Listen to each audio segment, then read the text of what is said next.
Muy buenas tardes, bienvenidos a Pulso Económico. Ya saben, aquí siempre siguiendo la pista a la inversión, al dinero, a la economía y a la bolsa. Hoy el índice selectivo de nuestra bolsa, el IBEX 35, jornada pacífica, jornada verde, jornada de subidas, sube un 0,36 a 9.150,50, una jornada óptima, podríamos decir. Vamos a ver las tres compañías que hoy se destacan por sus subidas. Cellnex, la compañía tecnológica, 2,64 arriba, cierra en 31,12. Red Eléctrica Española, que gana 2,02% y cierra en 19,18. Y la eléctrica Endesa, que gana 2,02 y se coloca en 22,76. En cambio, las tres que más bajan en el día de hoy, la papelera ENCE, que pierde 3,84 y cierra en 3,65. CaixaBank, que hoy pierde 3,52% y cierra en 2,71. Y la acerera ArcelorMittal, que como ven pierde 2,77% y cierra en 13,49. Los datos de los fundamentales de la economía española. Aportación al Producto Interior Bruto, pues estamos en el 0,7 que determinó ese primer trimestre de 2019, a ver qué dice el segundo, va a ser muy interesante. Los datos de IPC, los datos de la inflación cerrados a abril del 2019, 1,5 de aportación en lo que llevamos de año, 2019.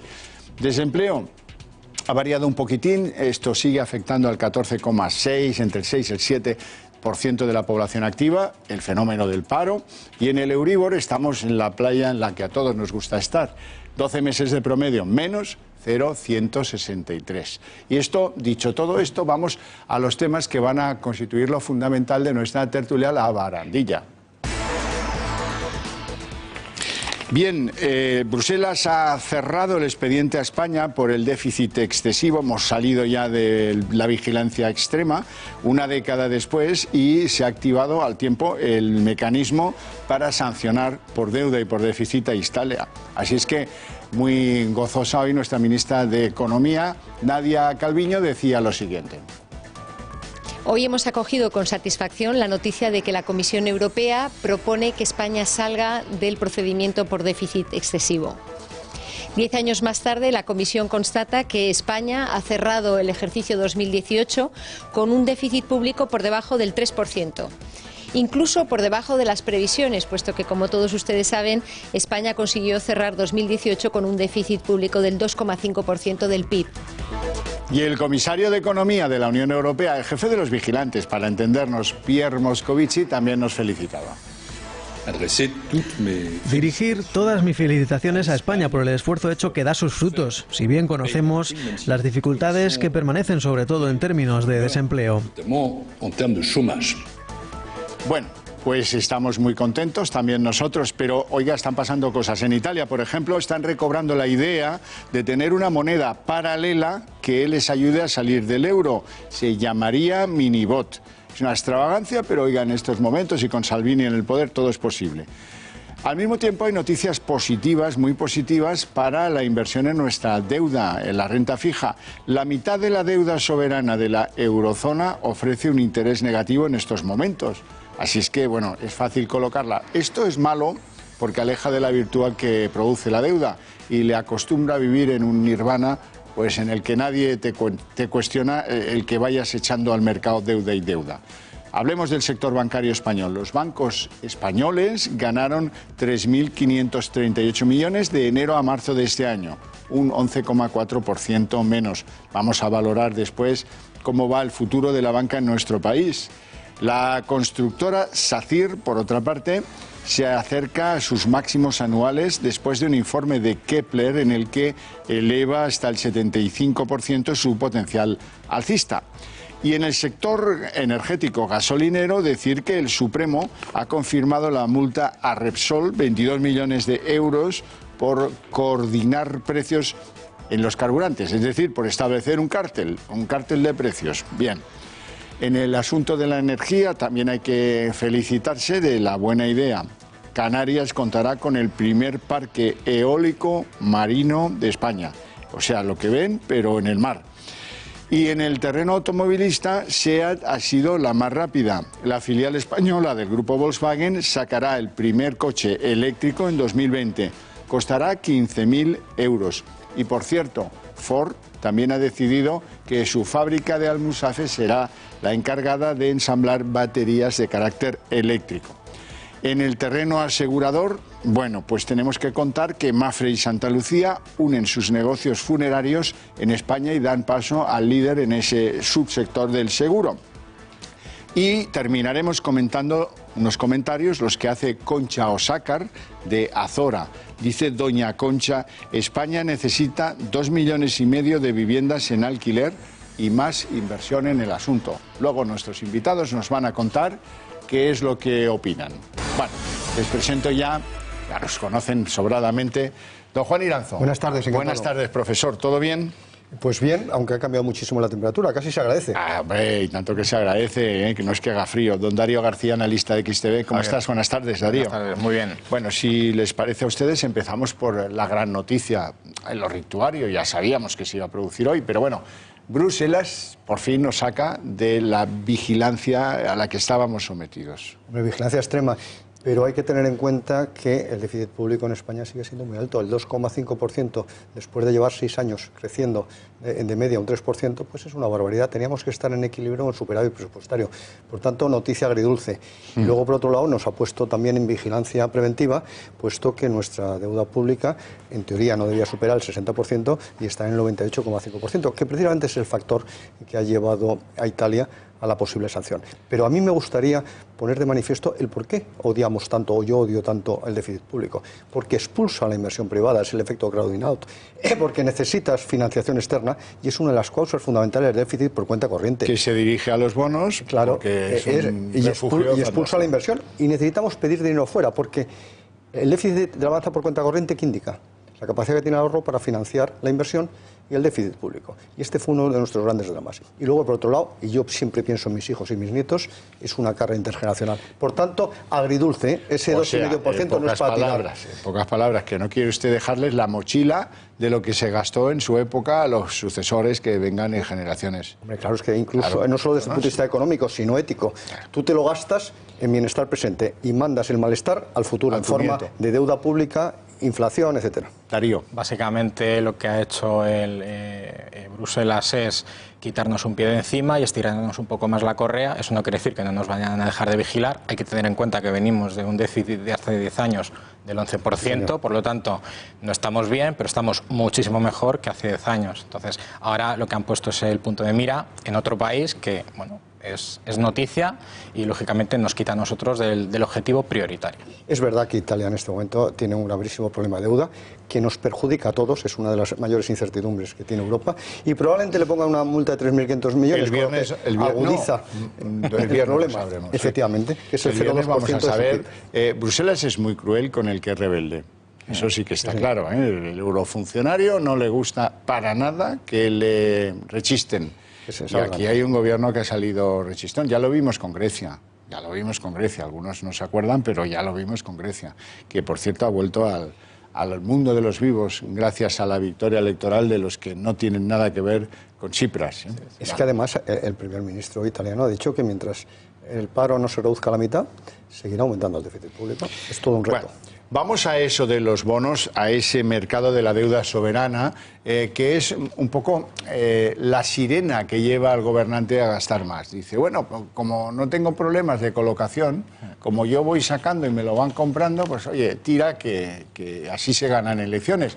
Y el votante, que en el fondo somos un poco catetos, si te hacen la autovía, si te hacen el AVE, si te hacen el no sé qué, pues tú vas y los votas. Esto es un poco así. Básicamente lo que ha conseguido esto es que, salvando Alemania, que es el país referencia de Europa, pues prácticamente la deuda periférica más atractiva sea España y Portugal, que son las que actualmente junto con Alemania pues están ofreciendo estas rentabilidades negativas en contrapunto a la incertidumbre, lógicamente, que hay en la renta variable ahora mismo. Ya sabe que yo soy enemigo de los tipos de interés negativos, porque generan muchísimos problemas. Porque, en primer lugar, como decía usted antes, incentiva el sobreendeudamiento, y en este caso el público, y máximo ante periodos electorales que se van a producir en muchos países de Europa. En segundo lugar, y hay que acordarse de ellos porque somos los que financiamos el proceso, penaliza absolutamente el ahorro, que es fundamental a corto plazo, pero sobre todo a medio largo plazo por el asunto de las pensiones. Y esto es una zancadilla espectacular y, por tanto, a mí me preocupa muchísimo la situación. Igual que antes, ya tampoco lo veo con gran satisfacción. Es verdad que significa una reducción del gasto público porque los intereses de la deuda caen significativamente, claro. Bueno, abrimos el capítulo de la banca en España, la AEB, la Asociación Española de la Banca, hoy ha emitido un informe que suelen hacer 2 al año. Bueno, el de ahora lo que viene a decir es que los bancos españoles han ganado de enero a marzo, en el primer trimestre, 3.538 millones de euros. Por 4, pues ya lo tienen, 12.300 o 12.400 si la cosa no empeora o si la cosa no mejora extraordinariamente. Ese es el margen de beneficios de la banca en este país en 2019. La cuestión es, ¿eso explica tanto ERE? 10.000 personas se van a ir a la calle de la banca y casi 10.000 oficinas, más o menos.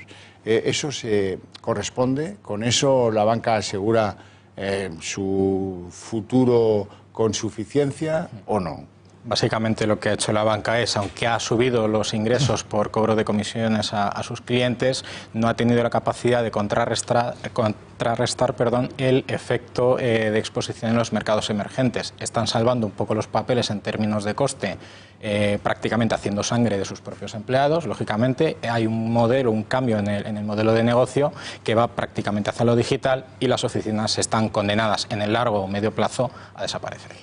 Tenga en cuenta que ese resultado es un 11,5% inferior al del año pasado, al mismo periodo. Por tanto, significa una caída muy importante. Siempre lo hemos dicho, existe un gran problema de rentabilidad. La banca está sobrecapitalizada, pero tiene un problema de rentabilidad que no va a mejorar.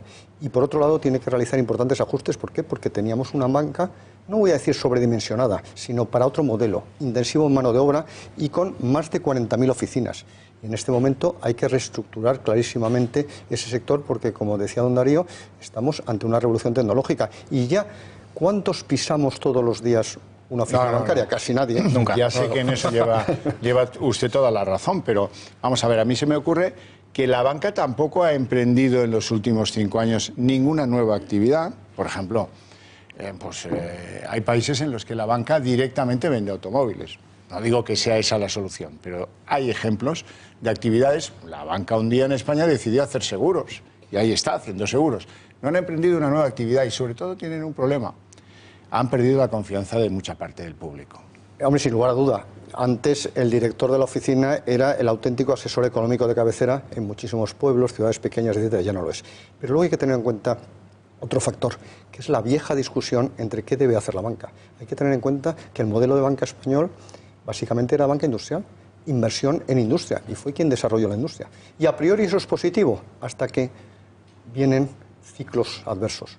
¿Por qué? Porque cuando la economía es adversa, cuando estás metida en industria, pierdes por 2 partes. Una por la morosidad y otra por las pérdidas en la actividad industrial. Por tanto, desde hace tiempo, la mayor parte de los responsables de banca y de ordenación bancaria consideran que la banca debe ser fundamentalmente comercial y, por tanto, no dedicarse a otras cosas. Pero es verdad que esa es una viejísima discusión desde hace tiempo. De hecho, el tema está en que es el caso contrario, es decir, hay intrusismo dentro del sector financiero.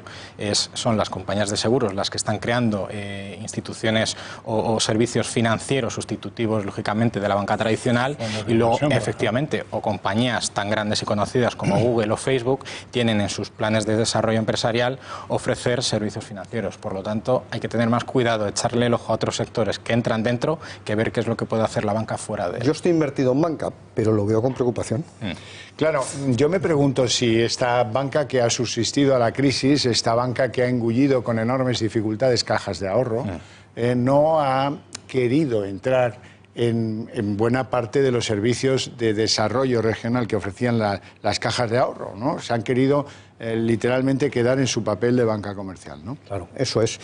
Han querido eludir precisamente una cercanía excesiva, porque es verdad que en muchas cajas de ahorros esa cercanía ha llevado a operaciones muy poco rentables, como ha ocurrido en algunas zonas de nuestro país. Por tanto, en este momento el negocio bancario es enormemente complicado y vuelvo a repetir, fundamentalmente porque si tú vendes zapatos y lo que haces es regalarlo y además le pagas al cliente, pues difícilmente puedes hacer viable tu zapatería. Pues eso es lo que está ocurriendo con la banca. Es verdad que cobra paga servicios. Pero con tipos de interés reales negativos, pues evidentemente no puede rentabilizar su actividad. Y luego, a riesgo de no ser macabro, hay un cambio generacional que es la que realmente está impulsando el propio desarrollo online de los bancos.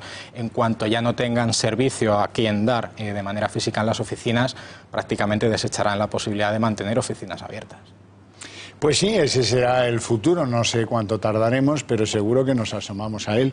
De hecho, ya puede usted ir a desayunar a algunas oficinas bancarias. Sí, ya nos ha convertido en bares y cafeterías. Sí. Yo hasta que no se puedan ver partidos de fútbol ya sabe que no voy a ir. Creo que también se pueden ver, que la final de la Champions se podía ver. Hablemos de SACIR. La constructora está en máximos anuales después de que, bueno, los señores de Kepler, que es un analista de bolsa, ya han dicho que tiene posibilidades, potencial alcista de hasta un 75%. Eso es, básicamente lo que han dicho desde SACIR es que el modelo de concesiones vale más que lo que es la propia cotización de toda la compañía en bolsa, por lo tanto hay un potencial de revalorización muy importante y de hecho dentro de ese anuncio amplió comentando que iban a potenciar incluso mucho más los ingresos por parte de esa división.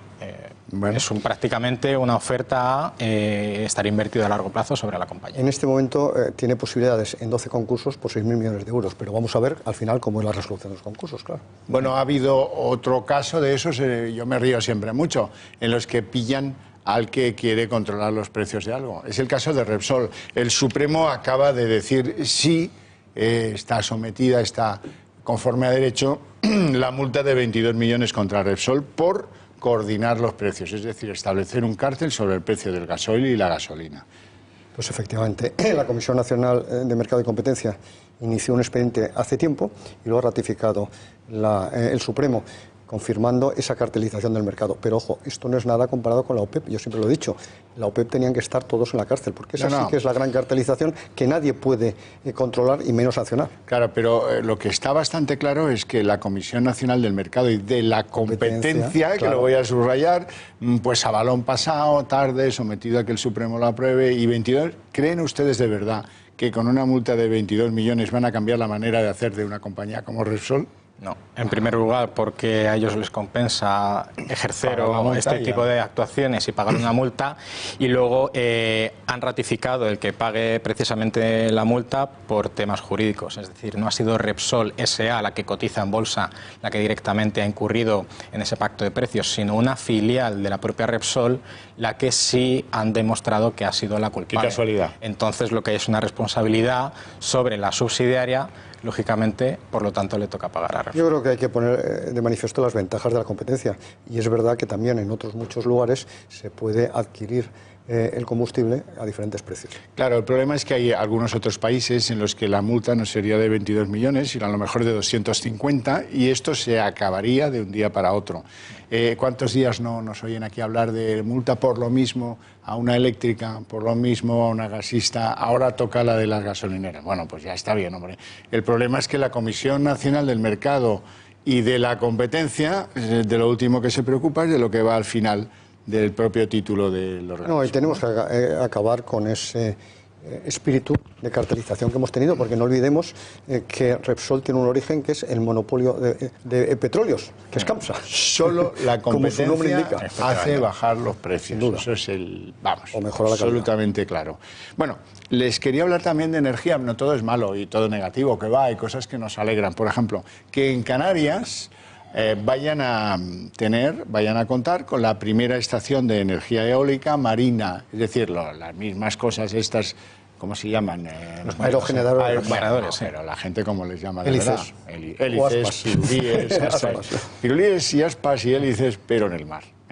Esto está bien, ¿no? Hay más en Europa. Es muy positivo, es el primero en España, pero tiene la gran ventaja que precisamente aumenta muchísimo la eficiencia, porque todos sabemos que sopla más el viento en el mar. En cambio tenemos una complicación que también hace que no tengamos apenas capacidad de pesca en España, que no tenemos plataforma continental, que las aguas son muy profundas y por tanto hay muy pocos sitios para anclaje. De hecho, lo que se está estudiando es que, por ejemplo, en el Mediterráneo, antiguas plataformas de petróleo se conviertan en estaciones eólicas. ¿verdad? Efectivamente. Bueno, automóvil, SEAT. SEAT ha sido la más espabilada, ha sido la que ha demostrado tener más velocidad. Cambian las cosas, les va mal a los diésel, les va mal a la gasolina. Hagamos un producto enteramente eléctrico. Y ya lo tienen listo. Será el primero de los vehículos eléctricos, enteramente eléctricos, que se fabrique en España, Made in Spain. Será de SEAT, naturalmente, y saldrá en el 2020, el año que viene. Costará 15.000 euros, 15.000 euritos. Es un pequeño utilitario. En este caso, pues después de haber hecho la escisión de, digamos, de la unidad deportiva que es Cupra, pues ahora se ha ido al otro lado con el apoyo, lógicamente, y con el mandato, como no se espera otra cosa, del grupo Volkswagen, darle la notoriedad a SEAT que ha tenido antes de estar dentro del grupo. Entonces, SEAT la quieren diseñar o que sea la marca abanderada de los coches eléctricos dentro del grupo Volkswagen. De hecho, este impulso a SEAT le viene muy bien porque aquí en España nos viene genial porque es una marca nacional y lógicamente un coche asequible, dado el cambio de modelo de circulación, de compra y de instrumentalización a la hora de comprar vehículos, pues lógicamente viene muy bien. Hombre, es muy positivo para la industria española, que en este momento nos está pasando en mejores momentos por la crítica inadecuada al diésel. Este Mi, que es como se va a llamar, con dosis, el problema es que tiene una autonomía máxima de 260 kilómetros en condiciones óptimas. Por tanto, sirve para la ciudad, pero difícilmente para desplazamientos interurbanos. ¿Es verdad? El coche, de hecho, si aquellos que lo hayan visto habrán podido ver que por categoría de vehículo es comparable con el Smart, de acuerdo, de Mercedes, y va a competir directamente con él. Entonces está enfocado para las grandes ciudades, con puestos de carga y prácticamente ir y volver al trabajo pudiendo aparcar en la calle. Muy bien, al mismo tiempo Ford ha decidido que en Almusafes, Valencia, sea donde se ensamblen las baterías de sus vehículos eléctricos, con lo cual ofrece una salida alternativa al bajón que pudieran haber tenido. Hombre, yo creo que lo que ratifica, igual que en el caso SEAT, es que la eficiencia de nuestras plantas de automóviles es muy alta, es de las más altas de Europa.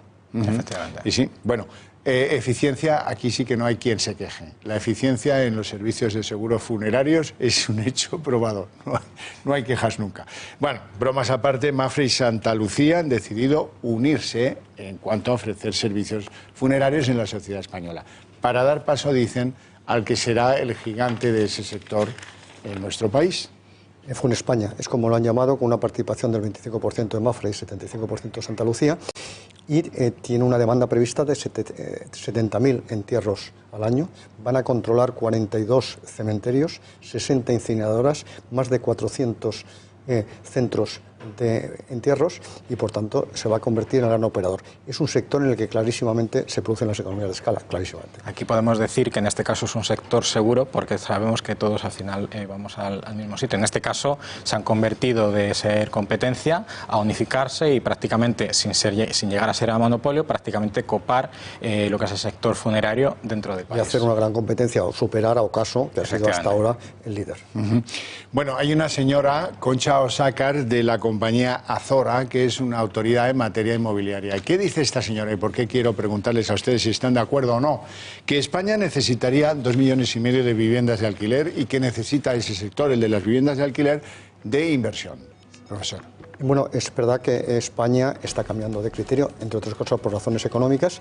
El 85% de los residentes en un piso somos propietarios, pero eso está cambiando, porque el poder adquisitivo se está reduciendo, sobre todo en las personas jóvenes, porque además hay mayor movilidad, etcétera. Por tanto, es verdad que España tiene un serio problema, un déficit de viviendas de alquiler, que no solo hay que construir, como decía la señora Osaka, con una inversión de 300.000 millones de euros aproximadamente, que yo sí que creo que puede ser rentable, lo de ir a Don Darío para inversión privada, pero también hay que tener en cuenta otra cosa, la seguridad jurídica. Por tanto, si limitamos por ley los precios, si ponemos grandes problemas a los desahucios, etcétera, por muchas viviendas que se construyan, el negocio será rentable. No puede ser rentable porque la seguridad jurídica efectivamente es fundamental. Darío. Así es, en este caso, pues la señora Osaka, dentro de su sector, lógicamente, sabe mucho de esto y prácticamente lo que ha dicho es que hay un déficit de viviendas con objetivo de alquiler y lo que necesitan prácticamente son nuevas construcciones, rehabilitaciones de pisos antiguos para ofrecer al nuevo modelo de vivienda, que es por alquiler, no por compra, para dar servicio a la gente joven que todavía en muchos casos vive en casa de sus padres. Darío, para usted la última pregunta, la que dirigen los espectadores a través de nuestro correo pulsoeconómico@eltorotv.com. Hoy Roberto Sanchidrián le pregunta, ¿IAG subirá cuando se aclare lo del Brexit? Bastante tiene con que se aguanta con la caída que está teniendo el precio del crudo. Hasta que no se resuelvan, lógicamente, las incertidumbres del Brexit, habrá que esperar. O sea que esperar y ver. Wait and see, para decirlo en términos más británicos. No tenemos más tiempo, tenemos que dejarlo aquí. Yo les espero mañana a las 8 en punto de la tarde para ver qué ha pasado en nuestra bolsa, en nuestra economía, en la inversión, en las empresas, en el mundo del dinero, que sé que les interesa y mucho. Y si no les interesa, es que, en fin, hay que reflexionar en eso, ¿eh?